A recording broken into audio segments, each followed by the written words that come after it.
Hello बच्चों। तो एक बच्चे ने मुझे सवाल भेजा कि सर देखो हमारे 21 तारीख के एग्जाम में क्वेश्चन आया हुआ था और ये क्वेश्चन तो मैंने इंस्टाग्राम पे देख लिया, ये आईटी स्क्रीनिंग में पूछा गया था, ये गलत नहीं है, ये तो सिलेबस के बाहर है और 2001 में तो मैं पैदा भी नहीं हुआ था। अबे उससे क्या फर्क पड़ता है यार। देख ऐसा है, ये क्वेश्चन बहुत इजी है और बेसिक कॉन्सेप्ट पे बेस्ड है। सवाल कैसे करना है समझते हैं पहले। यहां पे एक सर्किट बना रखा है जहां पे वी वोल्ट का सेल है, आर रेजिस्टेंस लगा रखा है, वी वोल्ट का सेल है, इसमें कैपेसिटर लगा रखा है, 2 वी वोल्ट का सेल और रेजिस्टर लगा रखा है 2R। उन्होंने बोला स्टेडी स्टेट अचीव हो जाए। सवाल देख लेते हैं, इसमें लिखा है जब स्टेडी स्टेट अचीव हो जाए तो पोटेंशियल डिफरेंस बताना है पी और क्यू का और कैपेसिटर के क्रॉस का पोटेंशियल। अब सबसे पहले समझो कि स्टेडी स्टेट होता क्या है। स्टेडी स्टेट एक ऐसी सिचुएशन होती है बच्चों जिस टाइम कैपेसिटर चार्ज हो रहा होता है। एक टाइम ऐसा आएगा जब कैपेसिटर कंप्लीट चार्ज हो जाएगा और जब कैपेसिटर कंप्लीट चार्ज हो जाएगा उस वक्त कैपेसिटर अपने अंदर से अब फर्दर चार्ज फ्लो होना बंद करा देगा। यानी थोड़ी देर बाद इस ब्रांच में से कोई करंट पास से नहीं करेगा, यानी कि इसमें से कोई करंट पास नहीं करेगा। तो भैया मैं इसका आंसर 0 लेके आऊं, सही है क्या? नहीं बेटा, वो आंसर गलत है। सवाल को समझते हैं बेटा, पूरा सर्किट डायग्राम दोबारा से बनाते हैं। देखो ये वी वोल्ट का सेल, आर रेजिस्टेंस यहां, ये 2 वी वोल्ट का सेल, 2R का रेजिस्टेंस यहां।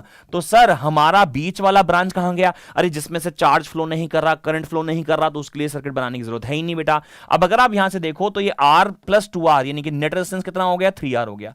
यहां पे 2 वोल्ट की बैटरी, यहां पे V वोल्ट की बैटरी, तो 2V माइनस V यानी नेट पोटेंशियल कितना हो गया? V हो गया। समझ में आ रहा है क्या? ये सीरीज कॉम्बिनेशन हो गया ना, तो नेट पोटेंशियल कितना है? V है। नेट रेजिस्टेंस कितना है? 3R है। तो इस सर्किट में से कितना करंट पास करेगा? तो भैया I का फॉर्मूला होता है नेट पोटेंशियल अपॉन में नेट करंट यानी कि V अपॉन में 3R।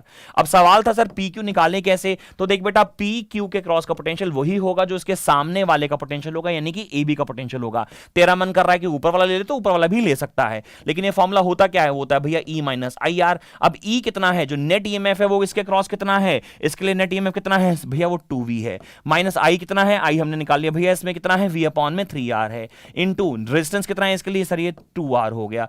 R से आप R काट दीजिए, कितना आ जाएगा? 2V माइनस 2V अपॉन में 3। अगर मैं इसे सॉल्व करूंगा तो ये आ जाएगा 4V/3 यानी नेट पोटेंशियल अक्रॉस PQ कितना आ जाएगा? 4V/3। और अगर इसके क्रॉस का पोटेंशियल 4V/3 आ गया, टोटल इसके क्रॉस V है, तो कैपेसिटर का पोटेंशियल क्या होगा वो कमेंट सेक्शन में फटाफट बता दो। और अगर कोई और ऐसा क्वेश्चन है जो तुम्हारे एग्जाम में आया हुआ है, तुम्हें लगता है कि सिलेबस के बाहर का है, तो मुझे भेजो, मैं तुम्हें सॉल्व करके जल्दी भेजूंगा। All the best.